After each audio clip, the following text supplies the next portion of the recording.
In the remote town of Ravenson, where the fog clung to the earth like a shroud and the trees groaned under the weight of ancient secrets, an old mansion stood silent and forsaken. The Sinclair Manor, once a grand symbol of opulence, was now a decaying relic whispered about in fearful tones by the townsfolk. They spoke of eerie lights flickering in the abandoned windows and shadows that moved with sinister purpose. No one dared to venture near, especially after dusk. Camille Thornton, a young journalist with a penchant for the macabre, arrived in Ravenson with a determination to uncover the truth behind the sinister legend. Armed with her camera and a notebook, she ventured into the mansion despite the warnings of the locals. As she crossed the threshold, the temperature plummeted, and a sense of pervasive dread washed over her.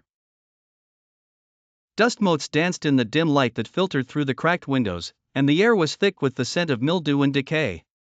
Each step she took echoed through the vacant halls like a lament for the dead. With each room she explored, the sensation of being watched grew stronger.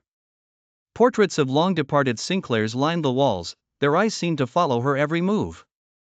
The floorboards creaked and groaned under her weight, protesting her intrusion. She found herself drawn to a grand parlor where a fireplace, now cold and lifeless, once roared with flames. Evidence of happier times lay in ruins: shattered teacups, a tarnished candlestick, and a tattered diary that caught Camille's eye. Flipping through its brittle pages, she deciphered the hasty scrawl of Elizabeth Sinclair, the last of the family line. Elizabeth wrote of a presence, a malevolent force that had been awakened by her father's insatiable curiosity about the occult. Nightmares plagued the family, and one by one, they succumbed to madness. Elizabeth's final entry was a desperate plea for salvation that never came.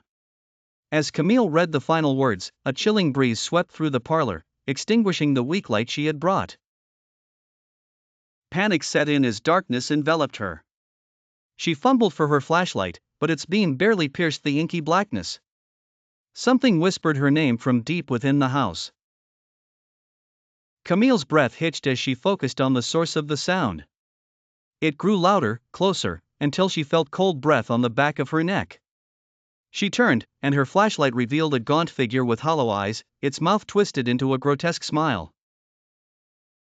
It reached out, and Camille's scream echoed through the manor.